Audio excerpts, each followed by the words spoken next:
Tous les postes de radio commercialisés, y compris dans les voitures neuves, doivent être numériques. Ça change quoi, ça, pour le grand public ? C'est le début effectivement d'une grande transition et peut-être qu'un jour, il y aura plus d'écoute sur le transistor traditionnel tel qu'on l'a connu tout le long du XXe siècle. Donc ça, c'est une obligation, parce que c'est vrai que s'il n'y a pas d'obligation, les choses vont pas évoluer, si vous voulez, pour recevoir la RNT, la radio numérique terrestre. Mais ça, au moins, c'est quoi ? On a une meilleure qualité de son ? Il y a quelque chose qu'on perçoit, nous, tout de suite ? Oui, c'est vrai que le son est moins perturbé, parce qu'en fait, c'est numérique, si vous voulez. Donc l'onde qui traverse le ciel, elle a à l'intérieur, si vous voulez, du 0 et du 1, du code. Oui, les fameux. Voilà, le code informatique, en fait. Ouais. Et donc, forcément, en fait, quand on l'envoie, on code, et quand on la reçoit, on décode, en fait. Donc, oui. Et donc, ça sera entièrement la même chose, des deux côtés, en fait. Mais ce qui est intéressant avec le numérique, c'est que, par exemple, on peut mettre une émission sur pause, il y a des images qui sont associées, donc c'est un service plus important. Oui. Je voudrais qu'on aille en Gironde, à Sénon, écouter Asdine. Bonjour Asdine. Bonjour Corentine, bonjour Sébastien. Alors c'est Senon, à côté de Bordeaux. Senon, pardon, excusez-moi. C'est pas grave. Bonjour. Écoutez, oui, je trouve, pour moi donc la radio, je l'écoute depuis mon enfance, depuis ma tendre enfance. Mm-hmm. Entre autres France Bleu Gironde, avec qui j'ai partagé des souvenirs, des années 80 notamment, dans les débuts de France Bleu Gironde. Oui.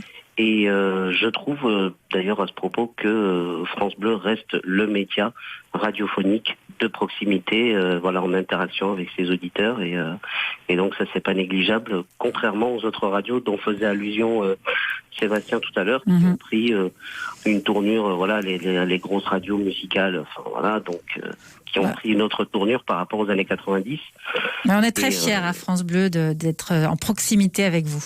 En tout cas, on vous remercie. Ça c'est bien parce que ça vous démarque des autres réseaux et c'est pas négligeable du coup. Mm-hmm. Donc vous êtes très attaché à votre radio. Absolument. Et vive France Bleu. Vive France Bleu. Merci beaucoup Asdine. Je suis ravie que vous le disiez. Merci beaucoup. Passez une excellente journée et merci à France Bleu Gironde. Sébastien, écouter la radio sur Internet, ça aussi, ça change quoi pour nous ? Parce que si toute la radio, par exemple, est uniquement sur Internet, il y a encore des zones blanches aujourd'hui, c'est pas évident.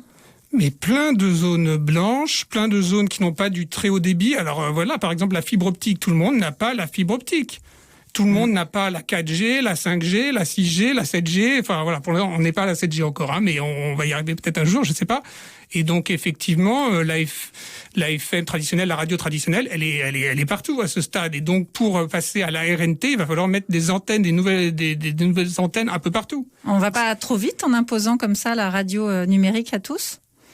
Alors, c'est une bonne question.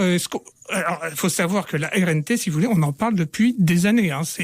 Ça fait 10-20 ans qu'on en parle, si vous voulez. Mm-hmm. Et donc, ça n'avance pas beaucoup parce que ça pose beaucoup de problèmes, puisque évidemment, il va y avoir plus de radios aussi avec la RNT. C'est-à-dire qu'aujourd'hui, il y a une limitation, alors surtout dans les métropoles. À Paris, par exemple, il y a trop de radios pour peu de fréquences. Ouais. Et donc là, à Paris, c'est vrai, on va avoir 50 radios au lieu de... Et donc, ça c'est un avantage, mais c'est aussi un inconvénient pour la publicité, si vous voulez, parce que la publicité, elle va pas s'agrandir avec la RNT. Donc il y a de la concurrence. Ce que j'entends, c'est qu'il y aura en tout cas de plus en plus de radios, différentes. Et ça, c'est bien pour le public. C'est un choix encore énorme. Pour le public, c'est parfait. C'est déjà demain sur France Bleu, Églantine Émeillé.